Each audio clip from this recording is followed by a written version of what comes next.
ఓం సాయిరామ్. షిరిడి సాయిబాబా సత్సంగ్కి స్వాగతం. ఈ ఎపిసోడ్లో బాబా తన భక్తుల నుండి దక్షిణ ఎలా తీసుకునేవారో, ఎందుకు తీసుకునేవారో, దాని వెనక ఉన్న అంతరార్థం ఏంటో తెలుసుకుందాం. సాయిబాబా తన భక్తుల నుండి 2 అతి అమూల్యమైన దక్షిణలను అడిగి తీసుకునేవారు. అదే శ్రద్ధ, సబూరి, భక్తి ఇంకా సహనం. బాబా ఎల్లప్పుడూ తన భక్తుల శ్రేయస్సు కోసం ఆలోచించేవారు. వారిని పూర్వజన్మల కర్మ ఫలితాల నుండి విముక్తుల్ని చేయడానికి, రుణానుబంధ విముక్తికి వారి దగ్గర నుండి దక్షిణ స్వీకరించేవారు. సాయిబాబా వారి ప్రతి ఒక్క భక్తుడికి బాబా వారి దక్షిణ తీసుకునే విషయం గురించి తెలుసు. అసలు సాయిబాబా దక్షిణ తీసుకోవడం అనేది 1908వ సంవత్సరంలో మొదలుపెట్టారు.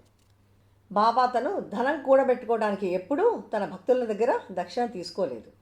భక్తులలో దానగుణం పెంపొందించేందుకు, ఉన్నదాంతో సంతృప్తికరమైన జీవితాన్ని గడిపేందుకు, తమ ఆత్మను శుద్ధి చేసుకోవడానికి తన భక్తుల నుండి దక్షిణ తీసుకునేవారు బాబా. శ్రీ సాయి సచ్చరిత్రలో దక్షిణ గురించి తెలియజేసిన విషయాలను ఇప్పుడు చూద్దాం. శ్రీ సాయి సచ్చరిత్రలోని 14వ అధ్యాయంలో చూస్తే సాయిబాబా మొదట్లో ఎవరి దగ్గర నుండి అసలు ఏమీ తీసుకునేవారు కాదు. ఎవరైనా బాబాకు ఒక నాణ్యాన్ని ఇస్తే దాంతో దీపాలకు నూనె కానీ పొగాకు కానీ కొనేందుకు ఉపయోగించేవారు. ఎప్పుడూ ఎవరిని ఏది అడిగేవారు కాదు బాబా. తన దగ్గర మిగిలిన డబ్బును ఎవరికైతే అవసరమో ఆ భక్తులకి ఇచ్చేవారు, పనిచేసేవారు బాబా. కొంతమంది ధనవంతులైన భక్తులు ఖరీదైన వస్తువులు బాబాకు, సంస్థానకు ఇవ్వడానికి తెస్తే కూడా బాబా తీసుకునేందుకు అంగీకరించేవారు కాదు. బాబా తన ఆస్తులు ఒక లుంగి, కఫ్ని, వస్త్రం ఇంకా భిక్షపాత్రే అని చెప్పేవారు. రాను రాను బాబా గురించి చాలామందికి తెలియడం, ఆయన కీర్తి పెరగడం జరిగింది. అప్పుడు భక్తులు ఆయనకి డబ్బులు మరింతగా సమర్పించడం మొదలు పెడతారు. బాబా కూడా దక్షిణ అడగడం మొదలుపెట్టారు. బాబా దక్షిణ అడిగే పద్ధతులు చాలా ప్రత్యేకంగా ఉంటాయి. తన భక్తులు ఇవ్వాలనుకున్న డబ్బులు ఇవ్వకపోతే మర్చిపోయినా అడిగి మరీ తీసుకునేవారు బాబా. బాబా కొన్నిసార్లు భక్తుల అహంకారాన్ని తొలగించడానికి కూడా దక్షిణ అడిగి మరీ తీసుకునేవారు. ఒక్కొక్కసారి వాళ్ళ జేబులు ఖాళీ అయ్యేదాకా కూడా అడుగుతూనే ఉండేవారు బాబా. వాళ్లలో నిర్లిప్తత, వినయం, సంతృప్తి కలిగి ఉండాలని బాబా బోధించేవారు. ఇంత పెద్ద మొత్తంలో డబ్బు తీసుకున్నప్పటికీ బాబా ప్రతిరోజు తనకు వచ్చిన డబ్బునంతా తను ఇవ్వాలని అనుకున్న భక్తులకి పంచిపెట్టేసేవారు. మళ్ళా తిరిగి ఫకీరుగా మిగిలిపోయేవారు. శ్రీ సాయి సచ్చరిత్రలోని 35వ అధ్యాయంలో చూస్తే బాబా దక్షిణ తీసుకునే విషయాన్ని గురించి ఏం చెప్తున్నారో మనకి తెలుస్తుంది. బాబా అంటారు, నేను ఎవరి దగ్గర నుండైనా ₹1 తీసుకుంటే నేను దానికి 10 రెట్లు తిరిగి ఇవ్వాలి. నేను ఎప్పుడూ ఉచితంగా ఏమీ తీసుకోను. భగవంతుడు ఎవరి దగ్గర నుండైతే తీసుకోమంటారో వారి దగ్గర నుండే నేను అడిగి మరీ తీసుకుంటాను అని అంటారు బాబా.